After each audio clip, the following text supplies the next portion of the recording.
This is Beyond the Chutes. I'm Doug Simcox. We're brought to you by ParaSight System, on a mission to revolutionize vet medicine with fast, reliable tools that help animals heal and clinics thrive. ParaSight, helping vets help pets. Now, rough stock isn't for the faint of heart. Neither is this show. We're talking bulls, broncs, and the folks tough enough to climb down in the chute and nod their head. No fluff, no filters, just the raw truth from the ones who lived it. Let's ride. This is part 2 of our conversation from Poteau, Oklahoma, the home of Mike and Marilyn Duplissey. We pick up with their move from the IRA to the RCA. So, when did you make the move out of the IPRA to the RCA? It was spring of 77, I believe, or 78. Okay. 78. Okay.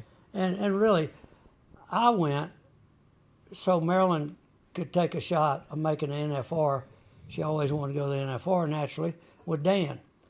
And he was such a salty horse, we'd go to every match barrel racing.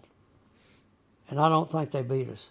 I really don't. Yeah. We won the Windy Ryan match barrel racing twice, 2 years in a row. We won the Fort Worth match, and I pulled him all the way from Ohio, and it poured down rain all night long, and jumped him out, and he beat them all.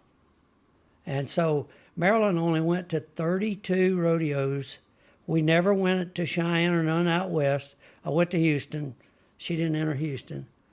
I wished I'd have taken her to Cheyenne. He could run on any size pattern or anything. And she went to 32 rodeos. She finished 7th or either 10th and borrowed, he hurt his knee after the first go-round and borrowed a horse off Billy Perrin, and she ended up 7th for the world on a borrowed horse. Oh, my goodness. I mean, I told her the other day, I'd never told her that, and I told her, I said, you're the best jockey I ever saw. Mm-hmm. But, yeah, and I'll tell you, old Dan, we had some people borrow Dan, made the IFR, and a couple of times, 3 different people, and they'll tell you that he was damn sure a handful to ride because he was a front end horse. He'd run in there wide open and he'd stick them little feet in the ground, and he would rim fire you out over the front end if you wasn't careful. So there's some great pictures of Marilyn jockeying him that not many people can put themselves in that position. But Dan never slowed down around them barrels. He just would keep run. He just run around them, you know. Yeah. And he beat the best. And you mentioned Lecile earlier, and as president, and I'd heard this story, trying to set up matches and between the RCA at the time and the IRA at the time, and of course the RCA didn't want to do it. So when you went to the RCA, what was the level of competition, the competitors, the bareback riders at that point, compared to what you had been riding with, going back to Richard and Butch and Ron and all these players? There's a reason they didn't match us. Oh. Yeah, I saw a lot more rotten rank horses, but as far as the riding ability, it was the same. I mean, look at Jimmy Cleveland. He left there. He won our average, mm-hmm. and he won their average, mm-hmm. and he was a rookie. Yeah. And, you know, it's known fact that that association would make you pay your dues. Heard it all my life. Well, hell, every one of the association make you pay your dues to a certain extent. But the only time they got me, they treated me really good. I'll say that. Okay. With the judging. And camaraderie, and the old friends and the new friends, and I made new friends. But like at Houston, I was 44 on one side, and Fletcher remembers exactly, 44 on one side and 24 on the other side. Holy and I cow. two-footed a horse. Yeah. I mean, Yeah. I knew when I spurred one, and I knew when I didn't. Yeah. And Fletcher was 40-something on one side in the bronc riding and 27 on the other side in the bronc riding. Okay. Same judge. Yeah. Well, Fletcher, he's our preacher, but back then he would say something to a judge. Yeah. And he said, hey, what made you God and brought it on yourself to crack me and Duplissey out? We've been doing this shit for a long time. Yeah. Yeah. And, so that's what you're talking about when you're saying made you pay your dues. Mm-hmm. Okay. Mm-hmm. Wouldn't let you win. Yeah, and they do it too. And at Denver, Fletcher had the one to have. And they loaded him on the very wrong side, put him all the way against the wall, and he went down the wall, and he still won second or third in the go-round. Right. I mean, if you can ride, and you're going to get some points. But other than that, I had trouble keeping my hand in my rigging. They'd taken away both associations had taken away all the tricks. Man, those guys nowadays, there's no way they go jerk their hand out of the rigging. Yeah. What tricks were you using on the hard handled stuff? The rule read you could have one piece of leather only, and it could be the same depth or thickness from one end to the other. Whereas we used to have a wedge that would fit under our knuckles. I see. It would go from a quarter of an inch all the way to 3/4 of an inch. I see. Oh, wow. If you're right-handed, thin side on the right side and build up under your knuckles when you turn your hand over. Okay. We would put tape on our fingers. Okay. I saw the other day they can do that now. So and the rules at that point said rock rosin only? Yeah, and that's basically all we needed. We use rosin to get in the handhold, not for stickiness. Really? Yeah. Okay. The way I've got my rigging at a Young Cowboy spur board right now, but I'll get it back tomorrow. Or I'll have Jake bring his over. I'll show you how it works, and it's all about in the back of the rigging. You see those gloves? They got a big, I won't say what Fletcher calls them, but it's got a big old point. Yep. Okay, you slip that point past this beveled back end of the rigging where it bolts down. Okay. It's beveled like this. So you get that point past it, and then you turn it over, and you got this much of that point sticking out. And you was doing that back then?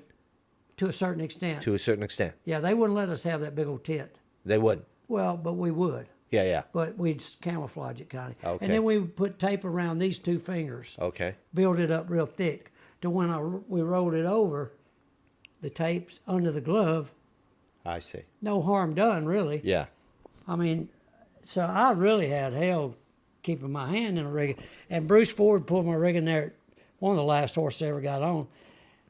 And he waited till I was done, and he slipped me 2 50-cent pieces. He said, here, put these under your knuckles. And I spurred the NFR horse, turned back both ways. I didn't want to try and dive. I said, that's about done. Yeah. Yeah. Bruce Ford. Wow. Yeah. Wow. Yeah. He treated me like a champ. Yeah. He sent word, he was in Fort Smith the other day here. I didn't get over to see him. He lost a leg, diabetes. Oh, wow. Yeah. But you're back to the competition. They call him Wild Horse. Shit, he rode so much like we did, tip over backwards and gas it. You know? Right. There was no difference in competition. You might have run into a little depth from 13th to 20th or 15th to 20th, but no, I'd have matched them in a heartbeat. And bet I was bad to bet on my bull riders, $100 here, $50. I wouldn't bet much, but it was just to gig 'em. Right. Yeah. Right. I got to Zinzer's one time, and he had this crazy horse. He told me, he said, Michael, it was raining, we was on a dirt racetrack, and Doyle had one of these bad bulls, and I had this horse first time they bucked him, and I think he was a Gildan. Anyway, it was where was that? At Michigan Rodeo. Kind of a throw-up arena, but Maggie was right there with the clock. I know that. I was right in the front chute. And he said, Jim told me, he said, Mike, this horse is crazy. He'll run over you. In the catch pins back there, he allows to flip. Do not trust him. Well, Mel Autry, he had taught me so many little old tricks to get out on shoot fighting horses. And one of them being, get the tail, wrap the tail around the top bar. Horse has got to squat before he can rear up. Oh, I see. Okay. I get Misty on the tail. Mike Waters wraps the tail. I get Rob or Doyle on the neck rope. I get the other one to pull my rigging. I hadn't even sat on this horse. I run my hand in my rigging. I get everybody's ready. Okay, here we go. And I'm back here coming from the flank. To slide up on it. I just jump at, Mel would call it jumping at him. Yeah. And I just jump at that horse when all the time, everybody worked together and turn him loose right at the right time. And this sucker jumps out and his front feet hits the ground and he jerks back in the chute. He jumped out. I spurred him out 4 times. Yeah. And he goes back in the chute. Yeah.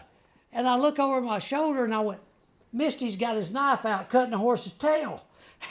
He half-hitched the tail. And I look up at Maggie and I went, Maggie, it's been 10 seconds, blow the whistle. She blew the whistle. And about that time, the tail is cut. Okay. Off we go in a side delivery. Maybe Monticello, Michigan or something. It had a side delivery. And I know he's going to hit the fence. Yeah. He had no respect for nothing. Yeah. And so what you do is you get your hand out and get your knees in the middle of that back. Yeah. And just as that nose touches that fence, you go over. Okay. Okay. That's how that ended up. And I turned around and looked. I landed on my feet, over the fence. I turned around and looked, and he turned 2 cartwheels over my handhold. Oh, my goodness. So fast forward about 3 or 4 weeks, we go to this raining, dark, dank racetrack. I got him. Again. I got him again. I think Bob Ink just issued him to me. Yeah. I don't know. Yeah. But he was maybe judging or something. But anyway, they wanted to see a good ride. And so, yeah. I said, I tell you what, Bob, Jim, how much y'all want to lose tonight? Yeah. I'm going to I'll spur him dead easy. Yeah. Each one of them put up 100. I said, doesn't Doyle have that bad bull? I can't remember what he had. Yeah. Yeah. He went, oh, yeah, we're going to throw his ass off, too. Yeah. I said, why don't we just double up? That'll be fine. Doubling up your bets. That'll be fine. You got a lot of money. What year is this? That's a lot of money. Yeah, that's a lot of money. Let's see, that was me and Marilyn Wood hooked. We were 74. Okay. 70. Yeah, me and Marilyn got together in 75, spring of 75. It was somewhere along in that fall, 74, because she knew about it. But run that horse in, same scenario, but didn't have much tail to work with. And Doyle and Rob was there. I do know that. Probably Mike Waters. And, oh, man, nowadays I'd have probably been 85 or 90. He just threw him a wild horse fit right there. I stuck them BBs in him, and that's all he wanted, to throw a fit. Okay. BBs are bareback riding spurs. Okay. Bob Blackwood. They Okay. called him out. Sorry about that. That's all right. I ran him in him, and he took it, turned back and spun, jumping as high as his house. He just day off, Yeah. And those kind of horses are day off. Yeah. And but I got my hand out and jumped off. Okay. And I wasn't bad to jump off horses. I shattered 2 ankles jumping off horses. But What? yeah. When was this? Right before the IFR in 75, I was second right behind Cleveland, and that was at DeKalb, Texas Open Rodeo. And then at Albuquerque Finals when I jumped off. So Shattered both ankles. 2 separate times. Exactly a year apart. Oh my goodness. Yeah. I don't know if it cost me a world or not. Surely it didn't. But anyway, I was in a full cast, and I had two terrible finals. Didn't have one. Never even got on. and I got on one. Ended up Bucking Horse of the Year in the IRA twice, 2 or 3 times, bar 7 of Dale Halls. I won second. Cleveland had that leather breeches, and we were out at Albuquerque, and they thought he was ranked. He just rode good. Yeah. And he went first, I went second, and then I shattered my ankle off of Mr. Grand he was bad. He was just bad to ride, rotten. But anyway, back to what I was telling you. I stuck it on the bareback horse. Needless to say, Doyle Stanford stuck it on the bull. Pay up, boys. So you made some money. Yeah, we won both rides and we won the gamble. Okay, nice, nice. Never see another dry day. Yeah, exactly. You mentioned Mike Fletcher. Take us back to the very beginning with him. Kid Fletcher. Yes, sir. That's what I call him. Kid Fletcher. Yeah. How much younger is he than you? 3 years. 3 years. Yeah. Okay. I was like his daddy. I was probably pretty hard on him. Boy, but he was a fun, loving, easy to love, and harder to get rid of. Yeah. How'd you get in the truck? I mean, you hauled him? Story goes, you hauled him to the high school rodeo. Well, Finals? his dad hauled him to all those high school rodeos. Okay. I'm going to say his dad made him. Okay. He kept a couple of practice horses. Okay. And Fletcher taught me something right off the bat. And I've told Jake this young cowboy I got.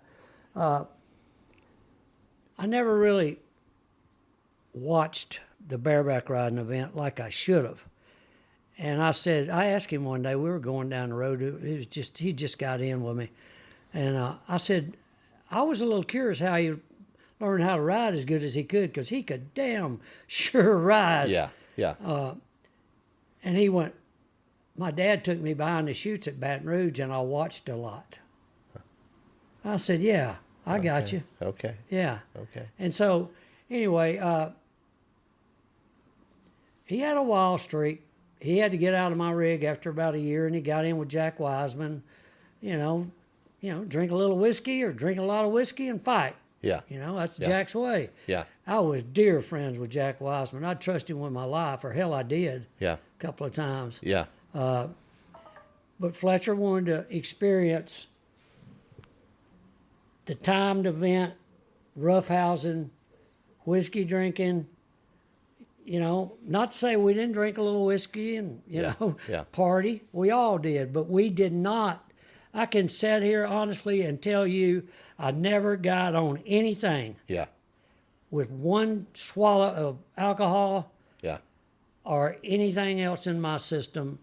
Oh, okay. Okay. No pot. Okay, Never. never. That'd be the detrimental, Yeah. to say the least. Yeah. But no, we had long hair, and we thought a little bit different. Yeah. And we wasn't all exactly about Vietnam and yada yada, but we all put our pants on the same way. Yeah.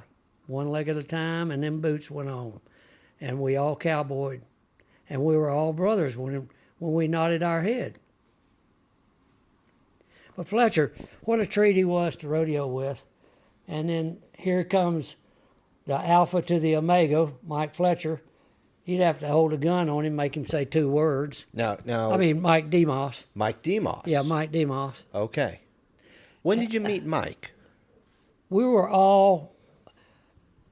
Winsboro is a local town, and I'm from Fort Necessity, which is about 8 miles south of Winsboro, and they were from Crowville, which is about 4 or 5 miles north of Winsboro. Okay. So we all rodeoed out of Winsboro. And you met them like you knew them? Yeah, I knew that. Kids. Okay. But they didn't come to the ranch. They didn't get on my Shetland ponies. Okay. It wasn't nothing like that. And all they had to have done was, now, my daddy and Bo Fletcher, Mike's dad, in 56 or 57, they went to Del High, Louisiana, 35 miles up the road, and took ag boys, because Bo taught ag, and then Billy had some hired hands, and they cut down the Del High Rodeo Arena, brought it to Winsboro, and it's still standing to this day, and that was 1957. Really? Yeah. Okay. Okay. Yeah. Now, at that point, the IPRA had just started, Yeah, like 56, I believe. in the 50s. And Billy was already with Kenny Brothers, Okay. and my mother, and they were, they had secretary and announced for a guy there in Ruston, Louisiana, somewhere, Buster Deloney, put on open rodeos. That was open. And then my dad had just got a card in RCA when my mom got killed. But he always had Winsboro, and he announced Winsboro, and Kenny Brothers put on Winsboro. Okay. And he, like, you know, I was used to seeing Harry Tompkins and Shoulders and,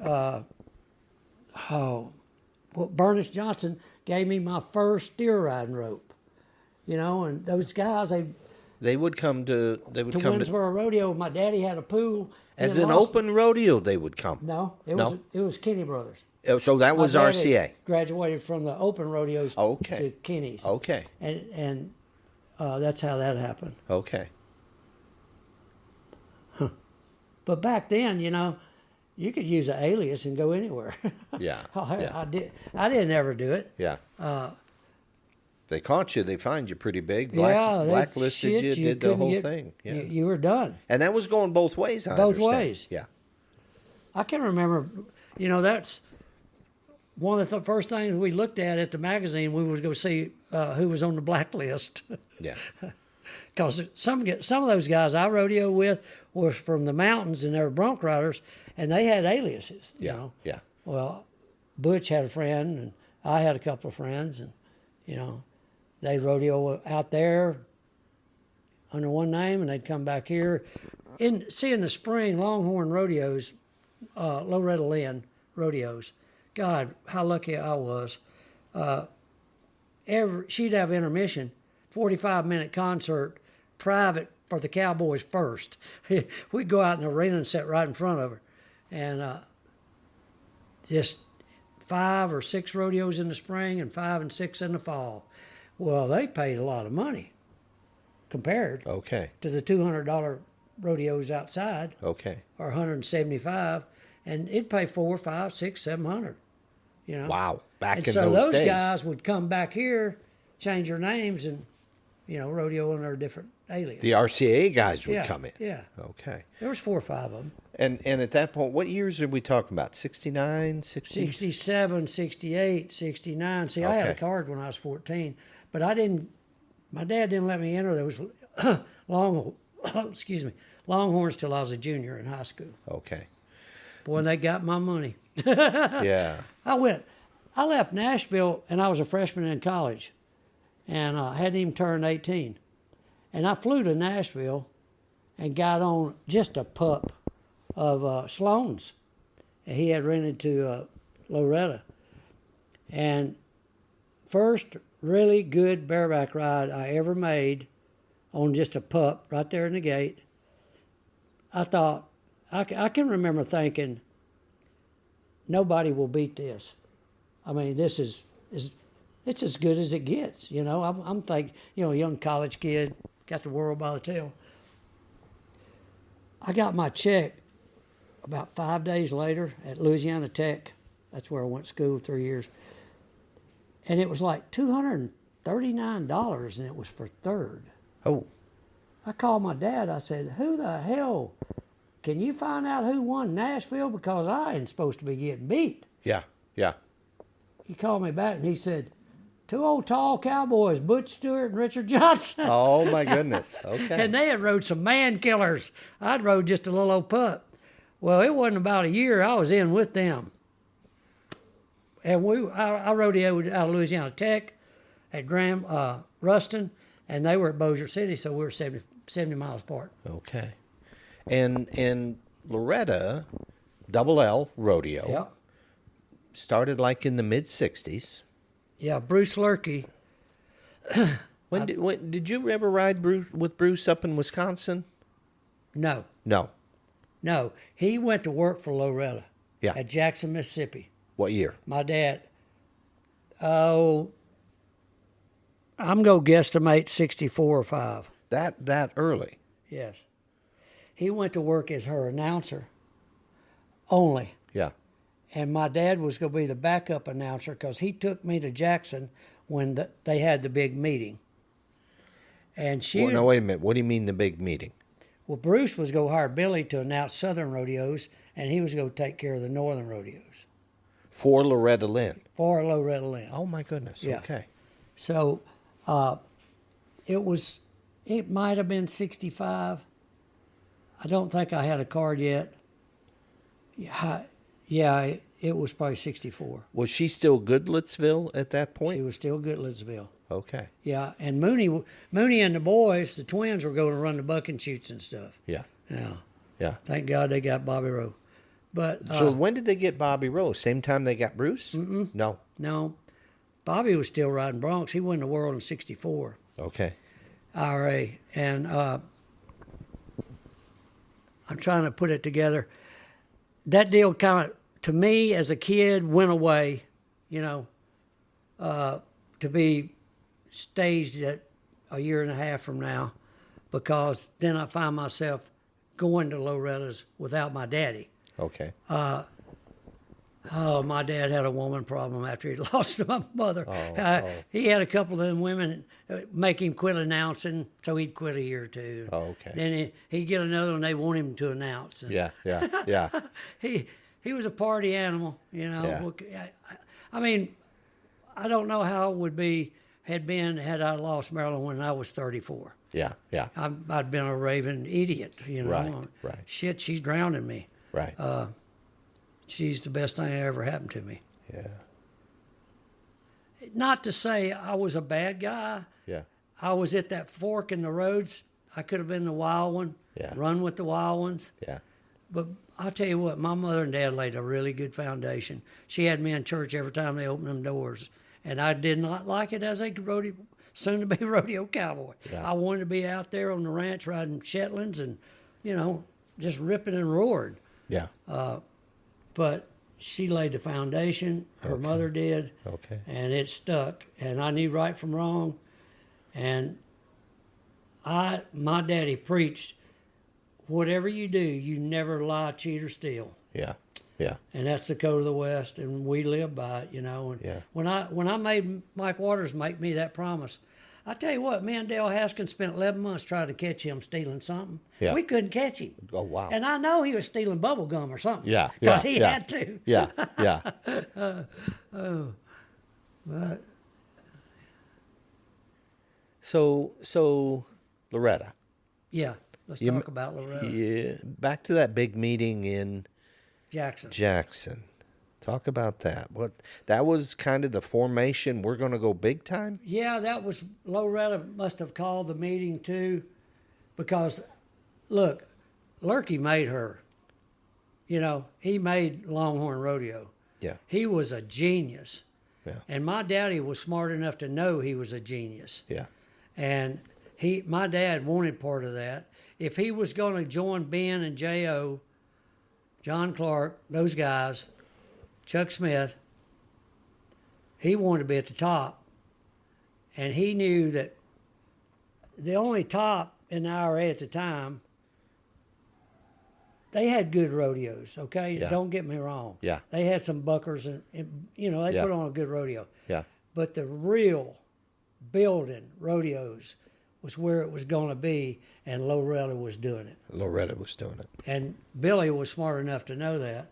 And to get part of it, I remember him saying, I said, you're not going to be the main announcer. He went, I don't want to be the main announcer.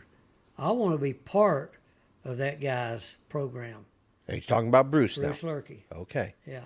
Okay. And he said, we can sit down here and we can make enough money and do what I want to do with my life and get you where you need to be too.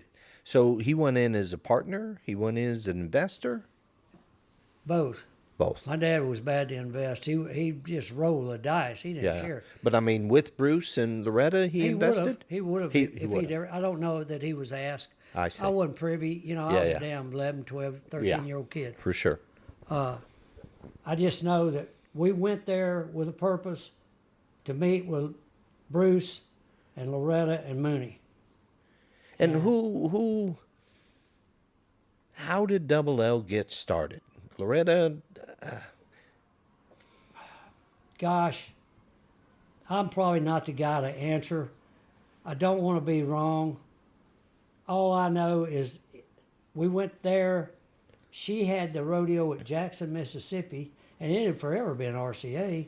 Bruce probably pulled that off. He had to have. IPRA sanction. Yeah. Or IRA sanction. IRA sanction.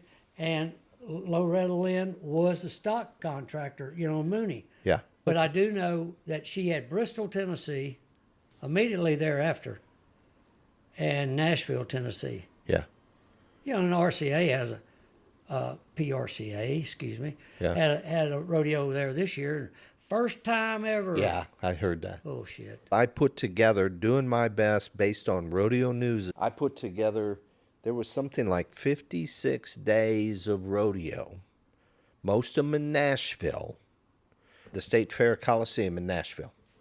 Okay, yeah. This would have been 1969. Oh, yeah, I was there. Okay. That's when I called my dad and said, who went first and second? Yep. I was there. Yep. I remember being in the arena and her playing. Okay. And she'd be back there in the secretary's office. She was just like us. Yeah. So But, country. I mean, was she a rodeo fan? Was she a cowgirl? Was she a business person? Knowing All of the above. All of the above. Sound like Dolly Parton. All of the above. Okay. She wanted to do what Mooney wanted to do, and Mooney wanted rodeo. Okay. And he loved pushing calves and steers and getting up shit on it. I'm pulling this from Yeah. Rodeo News, Yeah, that's right? fact. Which, okay. April 11th and 13th, it opened up in Salem, Virginia, Yeah. at the Civic Center. 3 days of rodeo. 5 days of rodeo in Detroit, Michigan. Good rodeo. The 16th through the 20th of April. Yeah. In May, Rochester, New York. I didn't go there. Okay. In the War Memorial Arena, 3 days of rodeo. Then it went to Milwaukee, Wisconsin. Yeah, Wanna go? I was there. Wanna go? Want to go. And that was a 3-day rodeo. Atlanta, right? I was there. Okay. And then it came back Memorial Day. It came back to Nashville, and every weekend through June, all the way to Labor Day. Wow.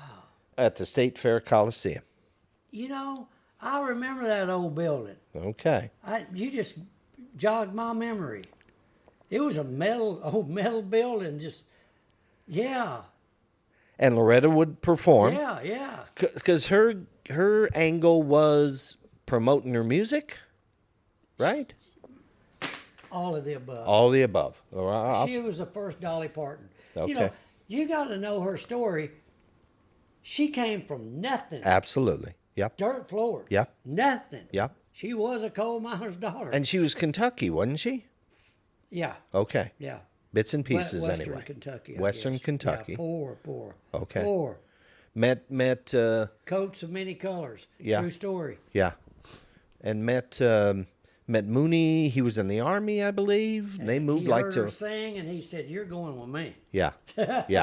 Yeah. And they landed in Goodlettsville. Yeah. Okay. And then Texarkana, Well, that was a good rodeo. September 15th and 16th. And then I didn't Monroe. know she had Texarkana.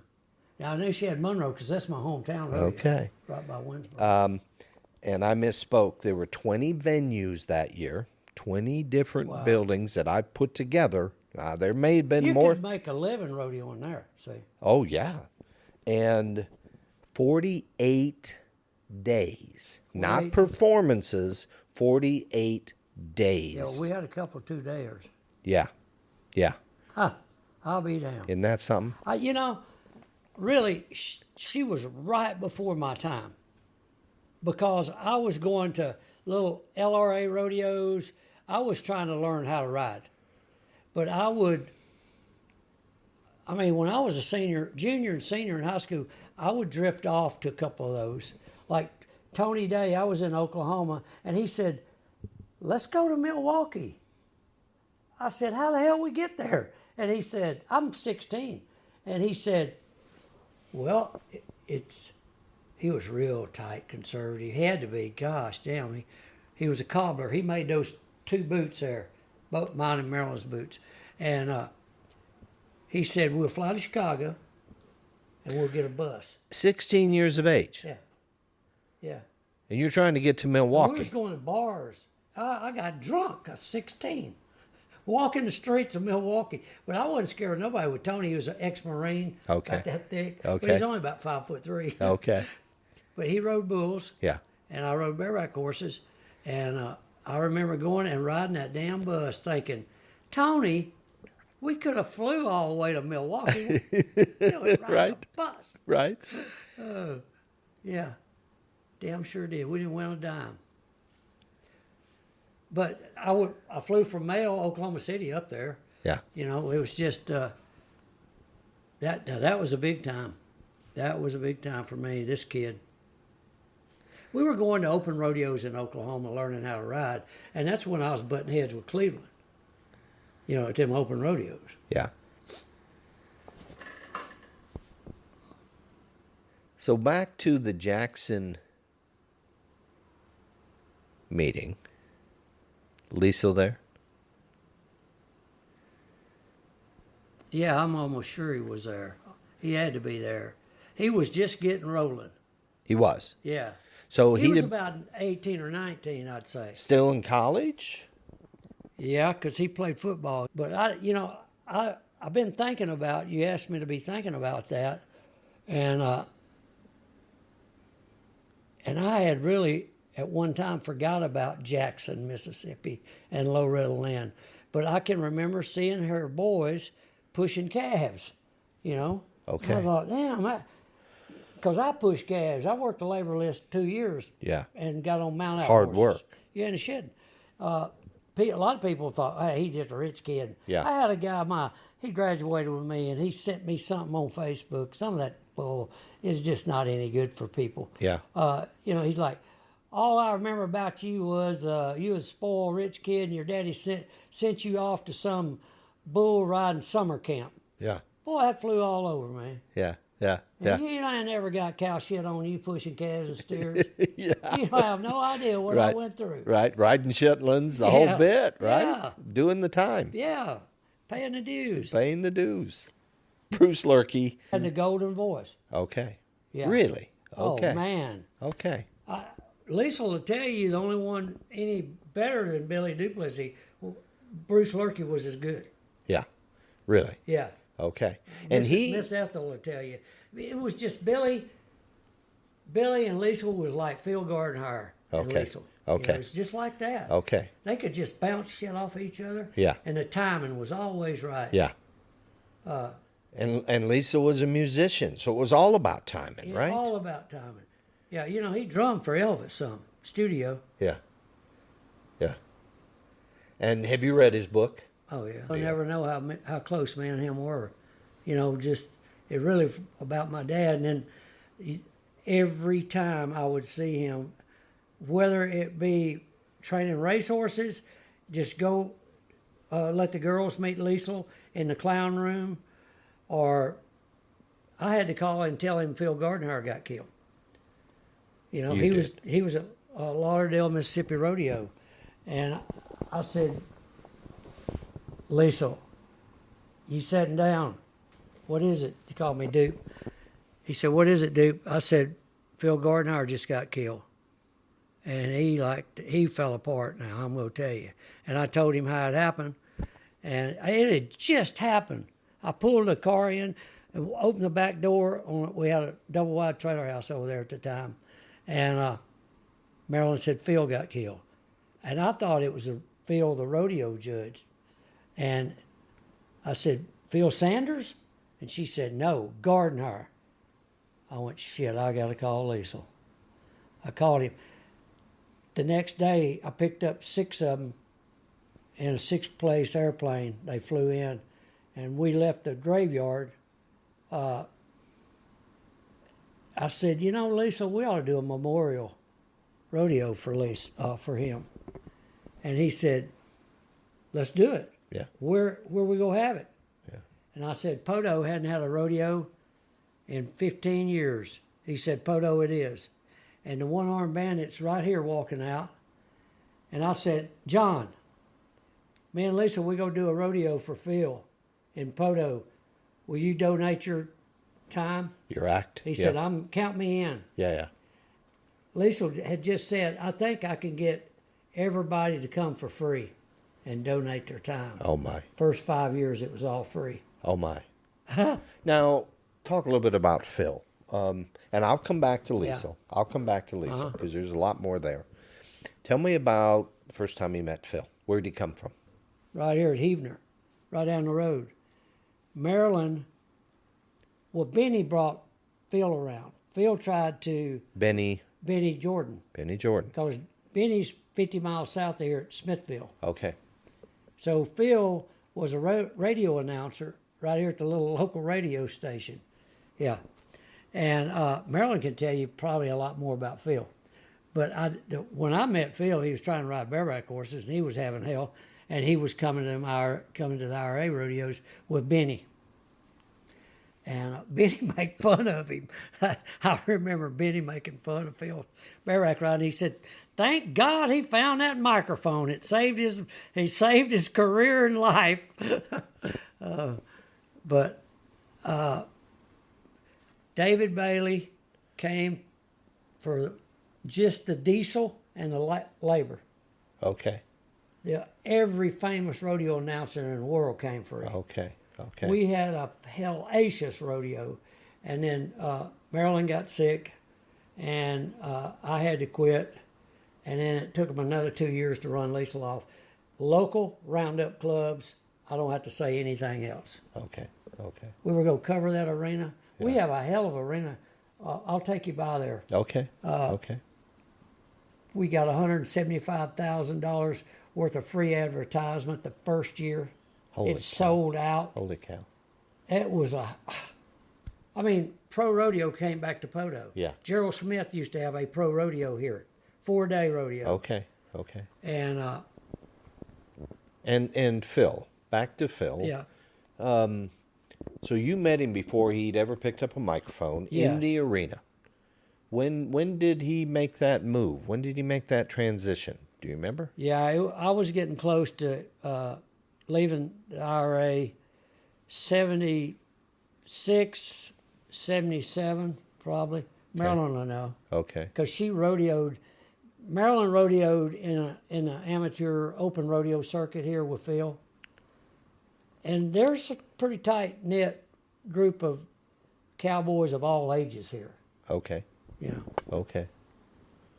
So he makes the transition to announcing. Well, he couldn't do nothing. Right. That's what Benny said. Yeah. Benny told him, he said, you need a new occupation. Yeah. So how old would he have been, and how old would Lisa have been when they started working together? Gosh, damn, that's a stab in the dark there for me. I'm going to say he picked up a mic and he was 30 years old. Oh, okay. Okay. 29. And Lisa would have been about the same age then? Phil was younger than Lisa. Phil was? Okay. Probably 6 years younger than Lisa. Okay. I'm 73. Lisa would have been 80 this year, I think. Okay. And I remember 5, 6, 7 years old, Lisa fighting bulls as a kid. You do? Yeah. Okay. And my dad announcing. Here in Winsboro? Arkansas, North Louisiana, Mississippi, all open rodeos. Okay. And he tried to ride bulls. Yeah. And he'd have been, and he got his start as a bullfighter. I mean, no getting around it, right? He was one of the best bullfighters I ever saw in my life. And I don't mean bar none. Yeah. I mean, I do mean bar none. Yeah. Skipper Voss, only one that was close to him. Okay. But Lecile was such an athlete. You know, there was a reason he played football. He's a boxer, too. He could really box. He won the seniors division. His son-in-law was a Canadian champion. I can't call his name right now. His daughter's married to that guy. Oh, I almost said it. Anyway, Lecile, he was tuning up for after Utah, and he had to whip the guy that ruined the robot. Oh, yeah, I remember. I've seen that So video. he's going to get serious and go in training, Lecile did. Yeah. So we talk once a week. That's how close we were. And he called me and he said, you know, Sonny, I think his son-in-law was Sonny. He said, I told Sonny, I don't want you to hold back. And he said, I don't hold back. I want you to stick it on me. I want to know what a real pro feels like. He said, you don't want me to do that. And by God, I can take it. You know, Lecile, he was indestructible, he thought. He said, I can take it. He said, shit, he hit me, and I'll tell you what, I was done for the night. Yeah. Wow. What a friend. You met him when he was pushing 20, maybe. 17, 18. 17, 18. My dad was announcing in amateur rodeos down there in Louisiana. And He was already hauling at 17, 18. right around Memphis, over in Arkansas. And Billy, they did a rodeo together down there in southern Arkansas or Louisiana or something. And he came home talking about him. And I knew Lecile ever since. Oh, wow. I just guess I was about 8 or 9. Oh, wow. You got to see him kind of make his bones, kind of develop. Yeah, I saw him in his prime. Uh-huh. I'll tell you something. Before Rob McDonald died, I talked him in it. Well, I hate to say I didn't have any luck talking him into going into the RCA because we were in there. And Rob, he belonged in there. He was that professional. And he just fit. Mm-hmm. And he went in there after he won the IRA, which was 1980 bull riding championship. And he got hooked up with Donnie Gay and Hawkeye Henson. And he said he got hung up to a bad one at Baton Rouge. And Lecile was a funny man. Mm-hmm. Now, Lecile really liked rough stock guys, and especially bull riders. And he was a cool cowboy. And if you were a cool cowboy, he liked you a lot more. Mm-hmm. Mm-hmm. You know, whatever the hell a cool cowboy means. Yeah. But I'll tell you, Rob told me this story, so I know it's true. He said he really got hung up to a bad cat. And the other bullfighters just pulled up. That's another way they'd get you. Pay your dues. Mm-hmm. They just go over in the corner and watch the hooking. Mm-hmm. And Lecile went in. Didn't take him 15 seconds. He untied Rob. He said, Rob said, man, I staggered over there and I was leaning up against that wall in Baton Rouge. And he said, Lecile came by and he went, don't you tell nobody I know how to do that still. Okay. Keep your damn mouth shut there. Because he wasn't fighting at that time. He wasn't fighting any bulls. Okay. And he just slid in there and unhooked Rob and got out. Yeah. He's just that fast. Yeah. And he says, don't tell nobody I did that. Yeah. That's Lecile there. Yeah. And how would you describe Lecile? Wow. He could be an arrogant bastard, I'll just tell you.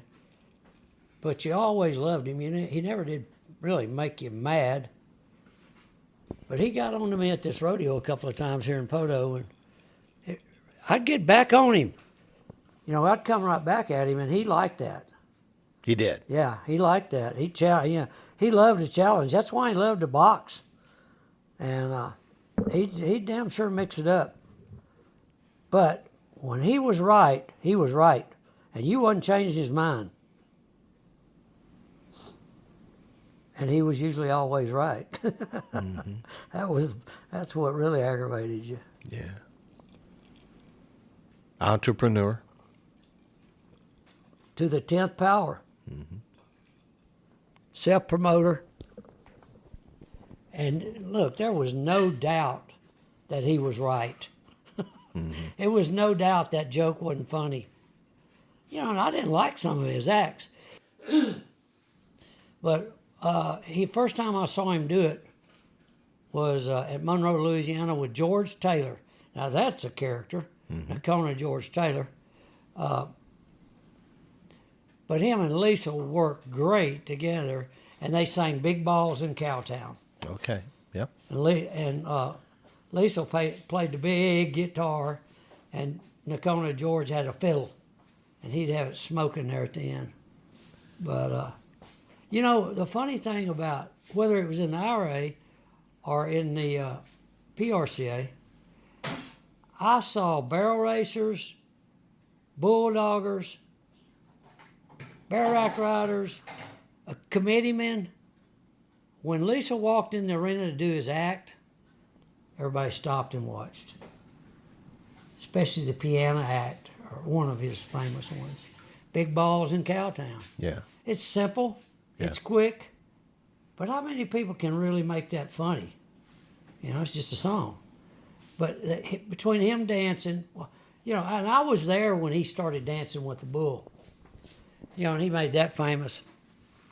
And I guess the first one, Marilyn, was Jeremiah was a bullfrog. That's the first one I remember. Yeah.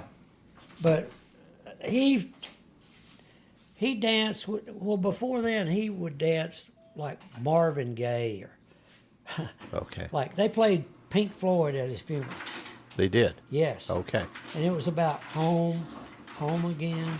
When I come back, I sit beside the fire, warm my bones. Tracks, just a small part of a track. Yeah. And Matt had put that together, but I'll bet you Lecile directed it. Yeah. Yeah. Yeah. You know? Yeah. He must have known he was sick.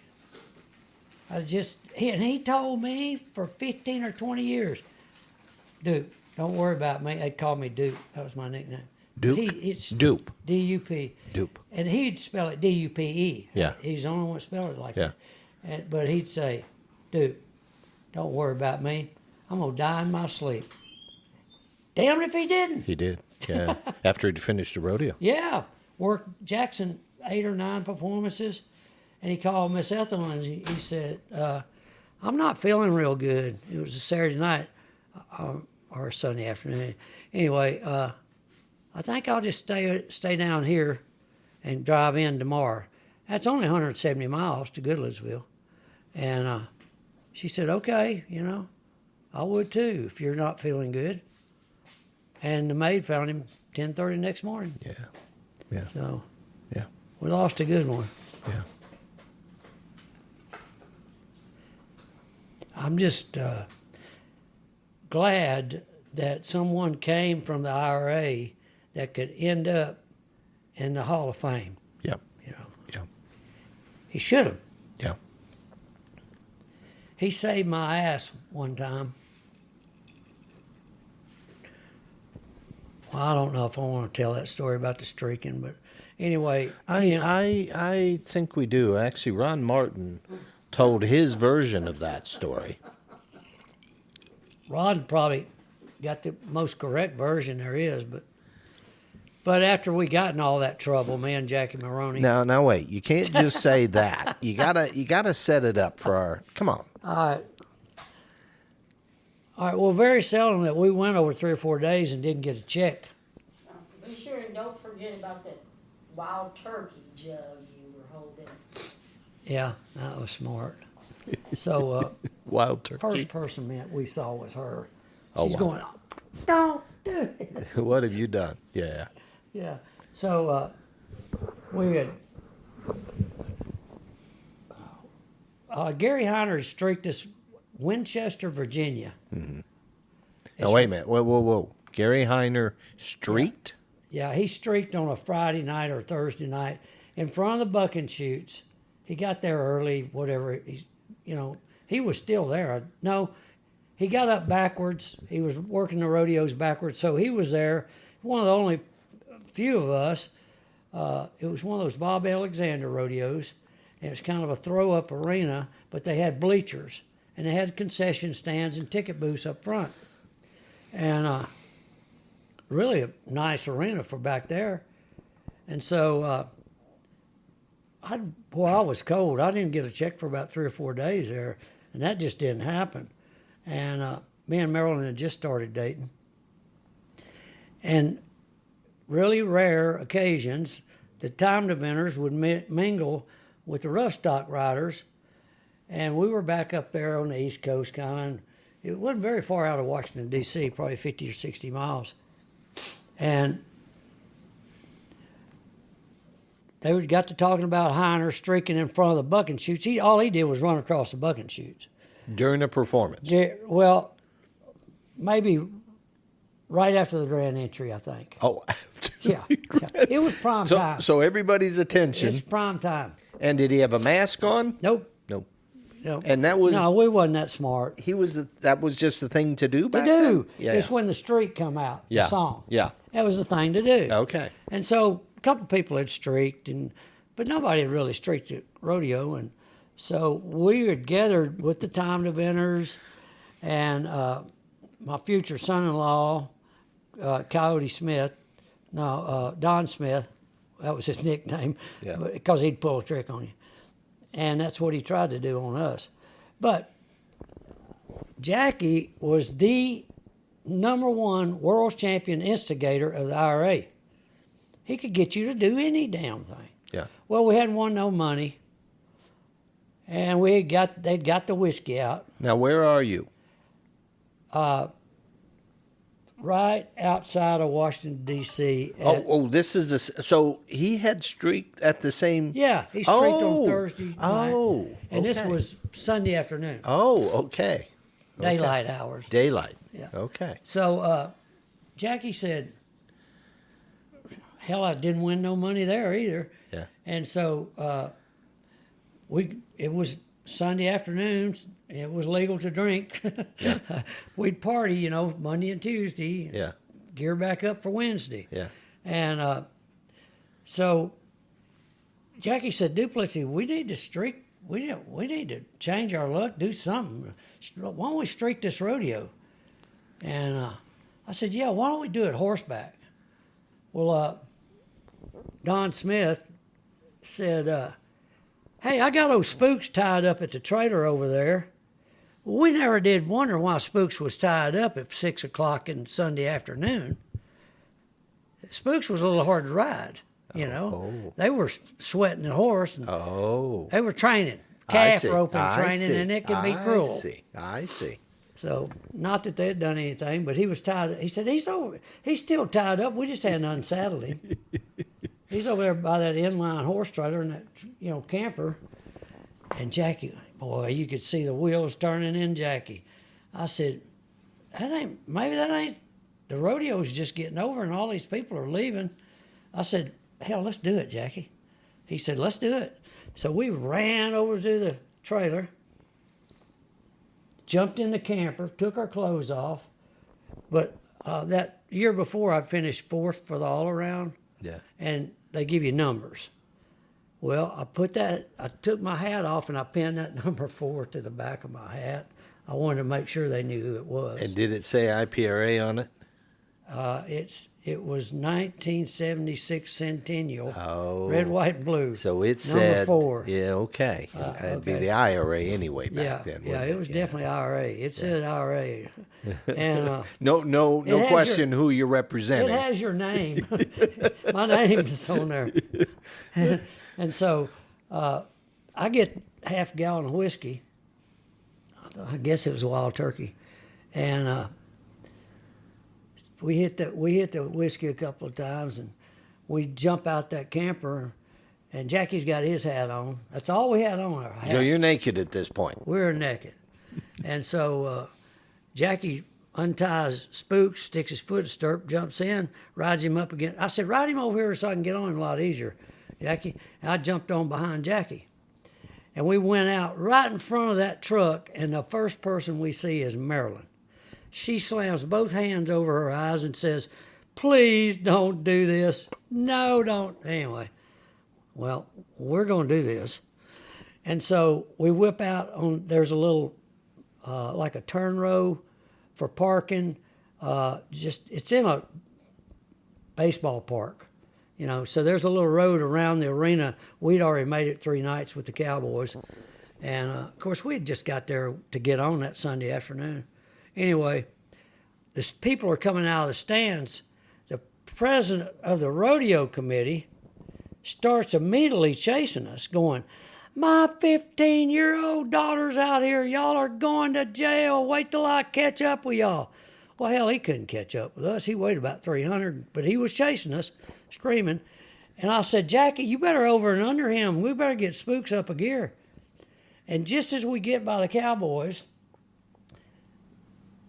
they throw hats under Spooks, and he commenced to buck. Really funny. Well, you know what? We rode rough stock for a reason. Yeah. We rode those Spooks right through that buck. Did you? Rode the rough off of Okay, him. okay. I said, Jackie, I'm going to drop this damn bottle of whiskey, and I'm going to hang on around you, and I'm going to spur Spooks, and you can get after him, over and under him. We'll ride the rough off. Yeah. I mean, he's getting it on. And, of course, the hats are flying and laughing, and everybody, it's like, you know, cattle drive or something. And we lined Spooks out there, and we went around the back of the chutes, and semis loading out, and all them guys was cheering us. They thought that was just cool as ice cream. And we went down the other side, and all the people were walking out, going to their cars and stuff. We did pretty good till we got around to the front, and the fat man had turned around to meet us. He's screaming and hollering, Spook. I told Jackie, I said, run over the fast. You got to do something. We're going to go to jail. Yeah. And we got to get back to the trailer. And these people were all coming out there. They were, half of them loved it, half of them hated us. And we went right through the concession stand, and we made it through, and we rode Spooks up in the trailer. I bailed out. Jackie rode up in the trailer, got off, crawled out, got in the camper, jerked them hats off, slicked our hair back with water, put the T-shirts on, tennis shoes. Nobody ratted us out. Yeah. None of the Cowboys ratted us out. Okay. So we got in our rigs, and we stopped about 50, 60 miles down the truck stop, and me and Jackie went in, and man, they started treating us like the plague. Except our buddies, you know. Yeah, yeah. I mean, I could tell something was way wrong. Yeah. And sure enough, they go blackball us from the IRA, wrote letters to the PRCA, got back letters saying they didn't want our kind in there. They was deciding how much to fine us. And Chuck Smith said he spent 2 or 3 airline tickets flying over to keep that fat committeeman from pressing charges and putting us in jail. And he said, that Duplissey cost me $1,000 in airline tickets streaking that rodeo. So Lecile, Ron Martin, Shorty Woods, Dale Haskins was on the board. Yeah. They were on our team. Okay. First thing Lecile said, stood up. Man, they called us to Tulsa. I mean, it was a big deal. Oh, they called you down. You had to go to Called Tulsa. us in, yes, like Okay. in 2 days. Oh my. Oh, you're blackball. You're fine. You'll never rodeo again here. And Lecile said, hey, Chuck, Red, what y'all don't understand is Duplissey and Maroney sold more rodeo tickets than y'all sell in y'all's lifetime. They did you a favor. Everybody will be wanting to come to the rodeo now. And they kind of got quiet, I guess. Yeah. But anyway, we outvoted them with the people I named, my brothers. Yeah. And I'm sure he reached some of them. Yeah. I don't know. Yeah. But they did fine us $1,000 or $1,500. Which is a lot of money. A lot of money. And the barrel racers took up a collection and paid the fine. Really? Yeah, Marilyn chaired that. Okay. So she never has told me she forgive me, but Yeah. Yeah. I guess she did. She married me 51 years. Yeah. So that's the story of the streaking. Yeah. Joe Lifto, I didn't do it through the grand entry. Yeah. We did it after the rodeo, and no souls were hurt except the fat 300-pound committeeman. He was really pissed. But we sold a lot of rodeo tickets, they said. Yeah. Did you ever go back? I don't know if I ever even had that rodeo again. Yeah. Yeah. Winchester, Virginia. Winchester, Virginia. Right outside of Washington, D.C. Okay. Yeah. Okay. Did it make the papers? Oh, sad to say, it made a lot of papers. Did it? Yeah. I mean, we were blackballed. Yeah. I don't think I won much the rest of the year. So were you at still living, still working, that was your deal again? Still, you were full-time rodeoing? Yeah, that's all I did. So they blackball you, that's like getting fired? I'd have to go to amateur rodeos. Yeah. Yeah. Oh, yeah. Because they shut you down to PRCA too? I don't know how much truth was to that. I don't really believe it now in my stage of life. Yeah. As friendly as they treated me when I went over there. Yeah. No, I don't think. Yeah. I mean, I don't doubt somebody mailed a letter, headlines from a local paper, and they could have done that. But I don't. Hell, me and Marilyn, we sold a lot of tickets. We had Ely Walker contracts. Yeah. I mean, I'm not bragging, but I didn't realize, hey, we sold tickets. Yeah. Yeah. And Jackie and me sold tickets. Yeah. So talk a little bit about, getting into the advertising game. Yeah. Talk a little bit about how that came to be. And that was a wonderful gig. I've never been treated so good. So they saw Marilyn's picture on the front of Rodeo News. And we got a call. We'd gotten married, and we had Melanie, our oldest daughter. She was about a year old or two. And we were taking her everywhere we went. I mean, she was on the road. She was a road kid. She went to Washington, D.C. rodeo when she was 5 weeks old.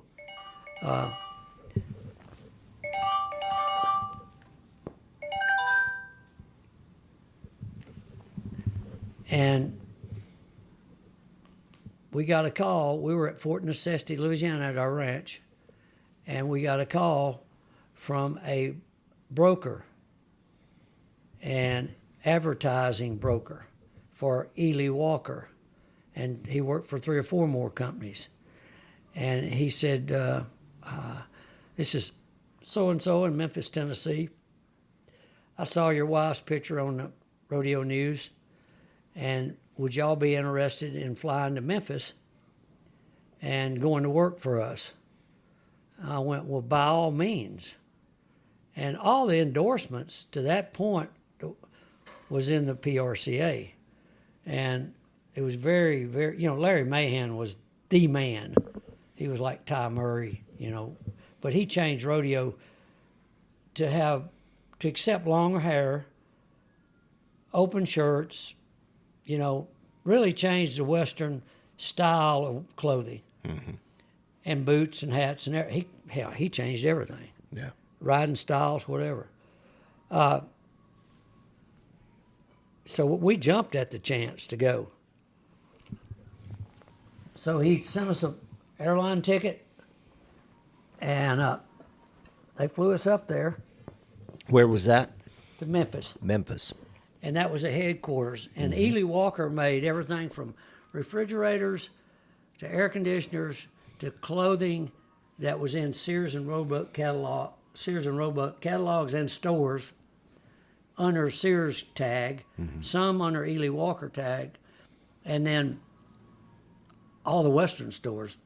And they were wanting to ram up the Western wear side of their apparel. And so there was about 20 board members came in this big room, and it was just like the movies. The head of the table, he had an empty chair, and all these people all of a sudden stood up, and at the head of the table, these big bookcases slid open. And it just as well have been Charlton Heston. He looked just like him. And then he told us to sit down, and we all sat down. And he said, introduce me to our guest, and he introduced us and this agent, and told him what Marilyn had done. She'd won the world once. And they said, well, why don't we get some shots? And he said, you want to do it today? And he said, why not? Let's go out to the rodeo arena and bring me back your results. Mm-hmm. So we went out there. Marilyn did a great shoot. It was a test shoot. We came back that afternoon. They gave us a tour of the company, the manufacturing company, showed us what they were wanting, their plans, and we went back in to see Mr. Charlton Heston. Yeah. And he looked at everything. He liked what he saw. And I raised my hand and I said, could I have 2 or 3 minutes to speak? And he went, sure, Mike. So I stood up and I said, I don't know if Ed or that agent has informed you. I said, but I ride bucking horses too. Mm-hmm. And I've been runner-up to the World Championship. And, you could have 2 for 1. And he went, why didn't y'all tell me? Yeah. You ride bucking horses? Yeah. Like he was shocked. Yeah. I went, well, yeah. And you finished second last year? Yes, sir. And he went, you're hired. Just that simple. Okay. So we got a team, and we came back home, and then he set up the first shoot in Dallas, and it's that one I showed you there on the wall. Yep. Luckily, Marilyn's mother kept all of ours, framed them, Yep. and took us out to the state fairgrounds, and it was about 28 degrees, and we worked for about 5 hours. And look, don't ever think modeling's easy. Yeah. Yeah. What was that like? I was going to ask that. We were on our feet from 8 in the morning till 9 at night, every time we'd go. And this was brutal. It was outside, it was cold, and he brought they would bring a trunk of clothes for me, a trunk for Marilyn, and we would shoot the spring line in the fall and the fall line in the spring. And after that outside treatment, I told the guy, I said, look, you can put us in a studio. We can handle a studio. Mm-hmm. We don't need to freeze to death. It don't have to be that authentic. Yeah. And he did. Mm-hmm. We'd never asked for anything they didn't give. Yeah. And after the first shoot came out, I suggested for advertisement to the vice president, Ed Stoy. He just died, I found out the other day. Charlton, he should suggest to Charlton Heston, I wished I remembered his name, maybe Marilyn will, that we could get a horse trailer and put Ely Walker on it.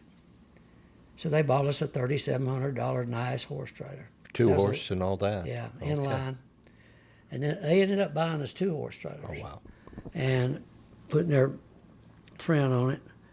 And so we ran around the world with Ely Walker and all the clothes we could wear. And then it just got out of hand as far as clothes. They'd bring 4 and 5 trunks. Now they're outfitting my dad, Marilyn's sister, or whoever the clothes fit, they got all these free clothes. Wow. And they kept us on after we had retired from rodeoing, basically in 81, 82. They kept us on for 5 to 6 years. And you were still shooting, so... Still shooting. So you're shooting for their catalog, all the various, this is the new line. Yep. And then you were in print ads as well, because I saw it in the Rodeo News. Yeah, we were in Field and Stream, Outdoor Life, those type. Okay. It gave us a lot of exposure. Word got back to me after about 6 months to a year. 2 or 3 of the PRCA champions was trying to submarine us. They couldn't do that. We were already in there. And they also along with all the clothes, horse trailers. They paid us $3,500 a year. Oh, wow. Okay. That's a lot of money in 76, Absolutely. 77. Absolutely. They kept us on. Yeah. We worked for them for 10, 12, 13 years. Yeah. Oh, wow. I got a call 6 months ago from an 88-year-old leading salesman for Ely Walker.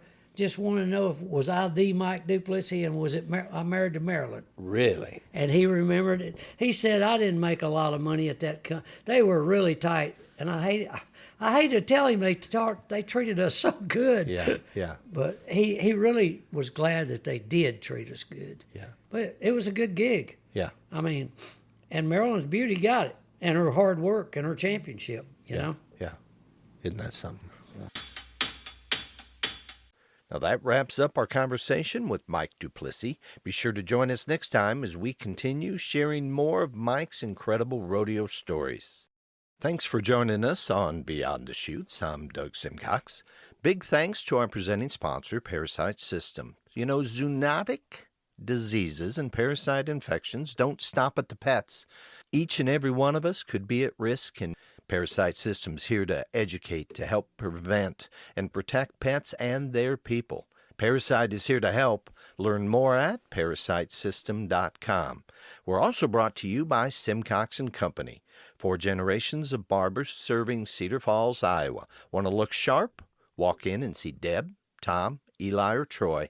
No appointment needed. Find them on Facebook at Simcox & Company. Tired of traffic, bad coffee, and boring podcasts? Us too. Tune in to the Wandering Gypsy RV Life Podcast, where the roads are scenic, the stories are real, and the black tank is hopefully empty. Join Stan and his rig Birdie B as they wander. Subscribe now, because life's too short for bad hookups and bad podcasts. And for music that travels well, stream Nicky McLeod's albums, Prepaid and Some Kind of Reckless.